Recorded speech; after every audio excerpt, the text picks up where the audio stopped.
US के markets भी आपको आपकी स्क्रीन पे नजर आ जाएंगे। कल जो कामकाज हुआ, फ्राइडे को जो हुआ था, हाँ वो भी बता देता हूं। वो फ्लैट से 1/3% उछाल था। डाउ अच्छा कर रहा था फ्राइडे को, क्योंकि कुछ इंडिविजुअल पुराने स्टॉक्स, ओल्ड इकोनॉमी स्टॉक्स बढ़िया कर रहे थे, और कल का सेशन आपकी स्क्रीन पे वही डाउ ठंडा पड़ गया था और नैस्डैक उल्टा चल गया था। मिला जुला यूएस का दोनों दिनों का हैंडओवर है। पर नीरज जी, दरअसल मूड है कैसा, क्या क्या हुआ और क्या क्या इंपॉर्टेंट है?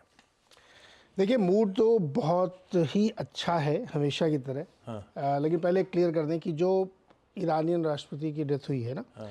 उसमें कोई कॉन्स्पिरेसी थ्योरी अभी तक पिकअप वो नहीं हो इक्विटी पा रही मार्केट है। दिखा देते। वो क्रूड भी नहीं दिखा रहा, क्रूड तो गिर गया। ऐसा कुछ नहीं है, वो एक मौसम की खराबी की वजह से उनका प्लेन क्रैश हुआ, अभी तक यही है। ऐसी कोई थ्योरी वेरी वहाँ पे कुक नहीं हो रही है। तो इसलिए ज़्यादा दिमाग न लगाएं अपना। कच्चा तेल $1 केवल मूव हुआ था, फिर वापस आ गया, तो वो इशू नहीं है, इसलिए एकदम मामला शांत है। और इवन क्रूड में जो थोड़ा सा मूव $1 का आया भी था, वो इसलिए आया था क्योंकि यूएस ने एसपीडीआर के लिए क्रूड खरीदा है। WTI उन्होंने $79 पे खरीदा, तो इसलिए वो $1 थोड़ा ऊपर दिख रहा है। तो पहले तो ये क्लियर हो जाए। अब दूसरी बात है इक्विटीज़ पे। कल यूएस का मार्केट की इक्विटीज़ में एक बहुत ही ज़बरदस्त तेज़ी है। कंसिडरिंग कि डाउ जोन्स करीब 200 पॉइंट नीचे था, फिर भी मैं कह रहा हूँ कि बहुत ज़बरदस्त तेज़ी थी। वॉल्यूम भी अगर आप देखेंगे तो काफ़ी ज़्यादा था।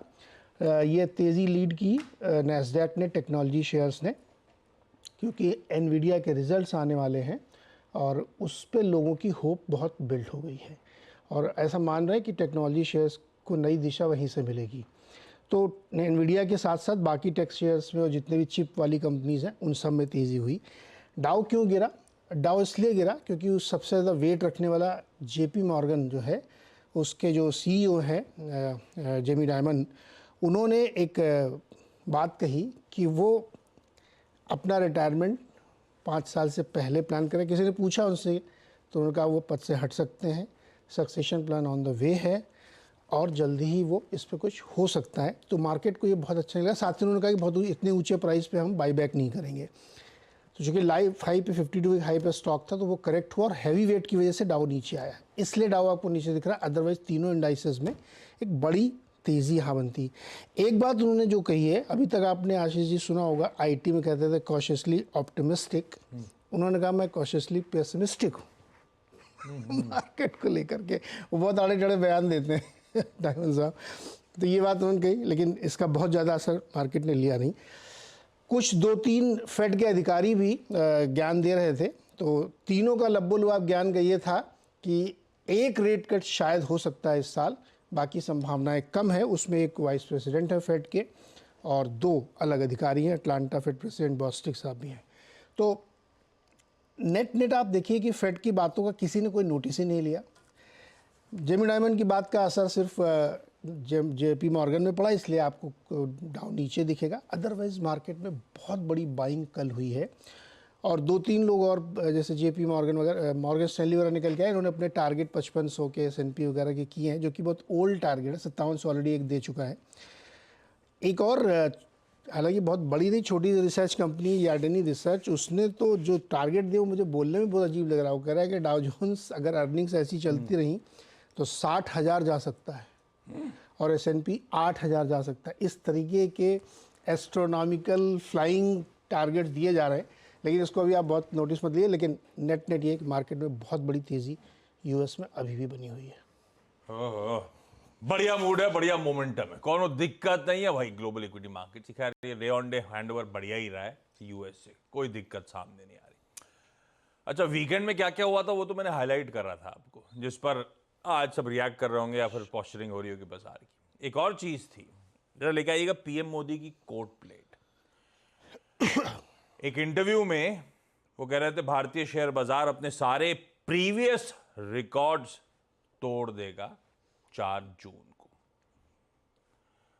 और इंपॉर्टेंट, हमेशा मोदी जी के कहे हुए, मैं तो जब वो स्पीच में सेक्टर वेक्टर्स की बात भी छेड़ देते तो मैं बहुत उसे बैंकों की बात, हाँ, कुछ भी करें, कोई भी सेक्टर वेक्टर्स। तो ये अमित शाह साहब ने भी जब कहा था एक बार, तो आपको याद होगा मूड माहौल कैसे इंट्राडे में सुधरा था भारतीय बाजारों का।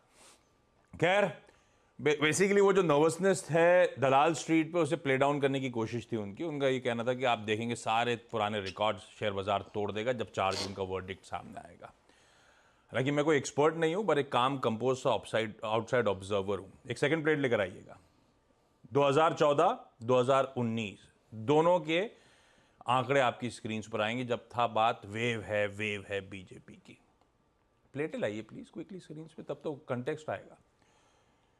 2014 में बीजेपी ने 282 सीट्स जीती थी और 2019 में 303।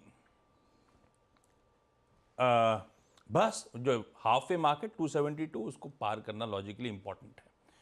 उसके बाद कोई भी आंकड़ा आएगा, शेयर बाजार इवेंचुअली खुशी होना है। वो एबरेशन सेट 4 जून का आया है, इवेंचुअल खुशी ही देखने वाली है आपको। और वो ये नैरेटिव पता नहीं कहाँ से सेट हो गया, खैर उन्हीं लोगों ने खुद ही सेट कर दिया था वो 400 पार का। पर एक क्लीयर मेजॉरिटी काफ़ी होगी। और नर्वसनेस का आलम देखिए भारतीय बाजारों का। ईयर टिल डेट किस तरह से ग्लोबली हम अंडर परफॉर्म कर रहे हैं। कोई S&P, कोई नैस्डैक, सारे यूरोपियन मार्केट सब year till date almost 10% positive हैं। हमारे Nikkei, Hang Seng 17% year till date का रिटर्न दे चुके हैं और हमारा निफ्टी आपकी स्क्रीन पर केवल 3.5% ही चला है।